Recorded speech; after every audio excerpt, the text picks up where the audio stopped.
केरल सरकार ने सोमवार को एक महत्वपूर्ण कदम उठाते हुए केरल कैडर के एक वरिष्ठ आईएएस अधिकारी गोपाल कृष्णन को निलंबित कर दिया।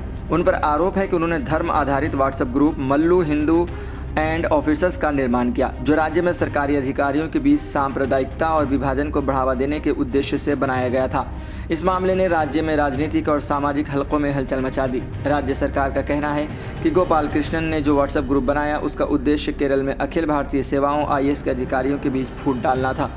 निलंबन आदेश में यह भी स्पष्ट रूप से कहा गया कि ग्रुप का नाम और उसका उद्देश्य गुटबाजी और सांप्रदायिक तनाव को बढ़ावा देना था, जो राज्य की एकता के खिलाफ था।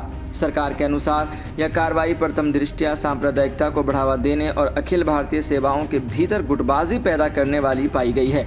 इस आरोप पर कार्रवाई करते हुए मुख्यमंत्री पिनाराई विजयन ने मुख्य सचिव शारदा मुरलीधरन से रिपोर्ट प्राप्त करने के बाद गोपाल कृष्णन को निलंबित करने का आदेश जारी किया। आईएएस अधिकारी गोपाल कृष्णन ने इन आरोपों का खंडन किया और सफाई दी कि उनका मोबाइल फ़ोन हैक कर लिया गया था। उनका कहना था कि किसी अज्ञात व्यक्ति ने उनकी अनुमति के बिना मल्लू हिंदू ऑफिसर्स और मल्लू मुस्लिम ऑफिसर्स नामक 2 व्हाट्सएप ग्रुप बनाए और उन्हें इन दोनों ग्रुप्स का एडमिन बना दिया। गोपाल कृष्णन का यह भी दावा था कि उन्होंने इन ग्रुप्स के निर्माण में कोई भूमिका नहीं निभाई और उन्हें इसकी जानकारी नहीं थी। हालांकि अधिकारी की यह दलील खारिज कर दी गई।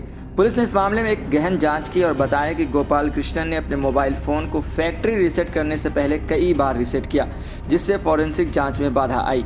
यह विवाद 31 अक्टूबर को शुरू हुआ, जब केरल के कई आईएएस अधिकारियों को अचानक एक WhatsApp group Mallu Hindu officers में जोड़ा गया। इस ग्रुप में केवल हिंदू धर्म से संबंधित अधिकारी थे, जो राज्य प्रशासन में महत्वपूर्ण पदों पर कार्यरत थे। ग्रुप के गठन को लेकर कई अधिकारियों ने आपत्ति जताई और इसे लोकतांत्रिक मूल्यों का उल्लंघन मानते हुए विरोध किया।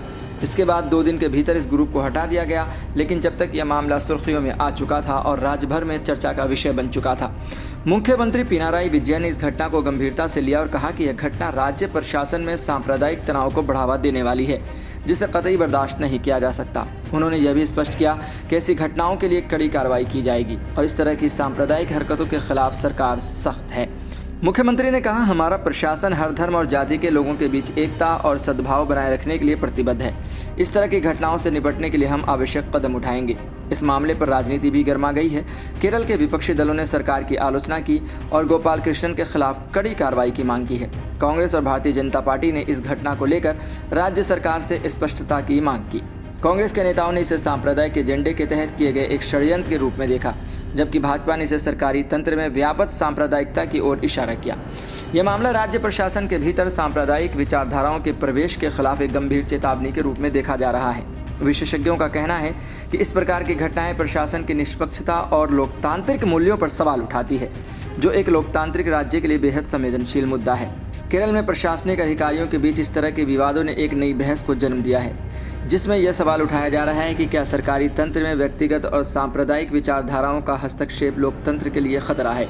गोपाल कृष्णन का निलंबन इस बात का संकेत है कि केरल सरकार सांप्रदायिकता और प्रशासन में फूट डालने की कोशिशों के खिलाफ सख्त है। हालांकि इस मामले में अभी तक कई सवाल बने हुए हैं और आगे की जांच इस घटना के पीछे के तथ्यों को उजागर करने का प्रयास करेगी। हालांकि गोपाल कृष्णन के खिलाफ जो कार्रवाई की गई वह सरकार की ओर से प्रशासनिक नैतिकता बनाए रखने की दिशा में एक कदम है, लेकिन इस मुद्दे पर राजनीति और समाज के विभिन्न हिस्सों में प्रतिक्रिया आना जारी है।